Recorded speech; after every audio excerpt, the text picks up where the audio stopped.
आत्ताच आपल्याकडून ऐकलं की एका पळकुटे खासदारांनी ज्यांनी सगळ्यांनाच धमकी देणं सुरू केलं, स्वप्नात पण आता इकडे तिकडे धमकी देत असेल, त्यांनी प्रेसवाल्यांना धमकी दिली, शिवीगाळ केली. पण मला एक सांगा, सकाळी केली, रात्री केली, कधी केली आहे? म्हणजे नाही म्हणजे ते मूडमधून कुठच्या बाहेर आलेत नाही आलेत हे आहे. आणि दुसरं म्हणजे आपण पाहिलं असेल, काल संजय राऊत साहेबांनी पण सांगितलेलं आहे की लाईनीवर राहा, अन्यथा लाईनीवर आणायला लागेल. तर हे सगळं मला वाटतं भाजपचे वरिष्ठ नेते पाहतात की नाही, हे पंतप्रधान पाहतात की नाही, की पंतप्रधानांना पण अशी लोक अवतीभवती पाहिजेत, हे भाजपची संस्कृती काय बोलते हे मला वाटतं जास्ती आता महत्त्वाचं ठरेल. ते आता मिंदे प्रतिनिधी झालेले आहेत, लोकप्रतिनिधी राहिले नाही आहेत. त्यांनी हिंमत असेल एवढं काय ना की शिवीगाळ करतायत, धमक्या देत आहेत, एवढे सगळे दादागिरीचं आव आणत आहेत. मी एवढंच विचारत आहे, थोडी जरी हिंमत आणि लाज असेल ना तर आज खासदारकीचा राजीनामा द्यावा आणि निवडणुका भाजपच्या चेहऱ्यावर किंवा मिंदेंच्या चेहऱ्यावर लढून दाखवाव्या. एवढं दाखवा. म्हणजे प्रेसला शिवीगाळ करतात, लोकांना धमके देतात, कार्यकर्त्यांना धमके देतात, हे सगळं एका बाजूला. एवढं जर हिंमत असेल, एवढं जर दम असेल तर राजीनामा द्या आणि निवडणुकीला सामोरे या. हिंमत दाखवा. चला. आदित्य ठाकरे यांची प्रतिक्रिया की मिंदेंकडून मिळालेली ही हिंमत आहे आणि सत्तेमध्ये गेलेला हा माज आहे, सत्तेमध्ये गेल्यामुळे आलेली जी ताकद त्याच्यामुळे आलेला हा माज आहे असं आदित्य ठाकरेंनी म्हटलंय. विधान करतायत संजय दिना पाटील, काय म्हणाल? आता मी बोललेलो आहे, राऊत साहेब वारंवार ते बोलतायत. आता ह्या बाबतीत मी काय बोलणार? बॉम्ब टाकायची भाषा करतात, पत्रकारांना जीवे मारण्याची धमकी देतात. असं बॉम्ब बिम काय टाकत नाही. बॉम्ब टाकणं म्हणजे काय तो अतिरेकी आहे का? बोलतात म्हणजे टाकू शकत नाही. तुमची भूमिका काय? पत्र लिहिलंय एक मुंबई पोलीस. परफेक्ट आहे. आम्ही कोणाला घाबरत नाही, घाबरणार नाही. पोकळ धमक्यांना भीक घालत नाही. आमचा सैनिक कट्टर आहे, शिवसेनेचा आहे, बाळासाहेबांचा आहे, उद्धव ठाकरेंचा आहे. तुम्ही कसं सामोरं कसं जाणार? कारण ते म्हणतात माझ्यासोबत कार्यकर्ते आहेत, माझ्यासोबत लोक आहेत, त्यांच्यासोबत 10 लोक. 12 गाड्या घेऊन फिरणारे फक्त त्याच्या एवढीच त्याची संख्या आहे. बघा, तुम्ही जर मोजायला गेलं तर माझ्या हाताची बोटं पण कमी पडते, एवढे सैनिक आहे. त्यांच्याबरोबर आमचा विभागाचा एकही साधा सैनिक गेलेला नाही.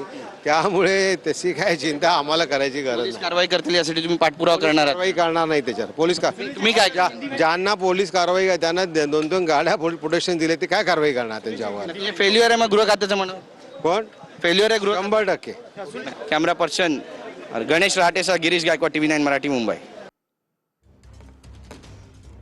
तर विरोधकांकडून आता प्रतिक्रिया यायला सुरुवात झालेली आहे. संजय दिना पाटील यांच्या या भाषेचं कुणी समर्थन केलेलं नाहीये, ही मगरुरीची भाषा आहे, मारून टाकेन अशी संजय पाटलांनी पत्रकारांना धमकी दिलेली आहे आणि रेकॉर्ड करा, कमिशनरला दाखवा. यापेक्षा वाईट परिस्थिती या राज्यात कायदा सुव्यवस्थेची कुठे असू शकते का?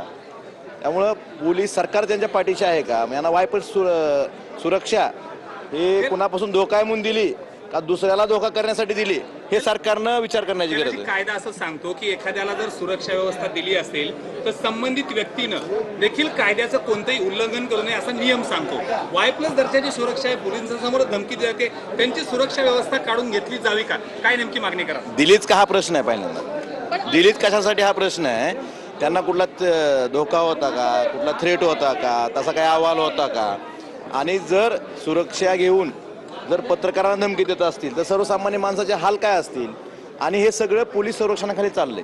त्यामुळे हे राज्य कायद्याचं आहे का? म्हणजे आधी गुंड पाळायचे, मग आता पोलीस संरक्षणाखाली तुम्ही जर पत्रकारांना धमकी देताय, यासारखी कायदा सुव्यवस्था या महाराष्ट्रात आहे का नाही हा प्रश्न आहे.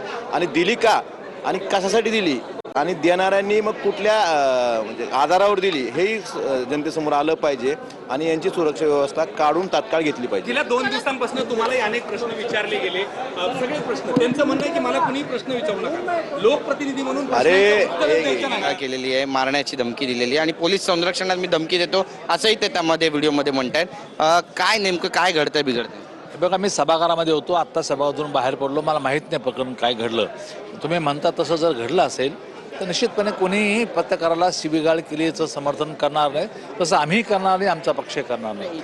निश्चितपणे माननीय आमचे उपमुख्यमंत्री माननीय एकनाथ शिंदे साहेब या बाबतीमध्ये बोलतील. नक्कीच एक महत्त्वाचा विषय, ज्या पद्धतीचं भाष्य संजय दिना पाटील करतात, पक्षाकडून काही नाराजी आहे किंवा त्यांना काही समज दिली जाणार आहे, सांगितलं जाणार आहे प्रसारमाध्यमांशी कसं बोलायचं, काय बोलायचं? खरं तर लोकशाहीचा 4था स्तंभ प्रेस आपण पाहतो आणि जर अशा पद्धतीने होत असेल तर निश्चितपणे त्याची दखल घेतली जाईल. नक्की. धन्यवाद तुमची बातचीत केल्याबद्दल. Camera person Yogesh Sawant, Girish Gaikwad, TV9 Marathi.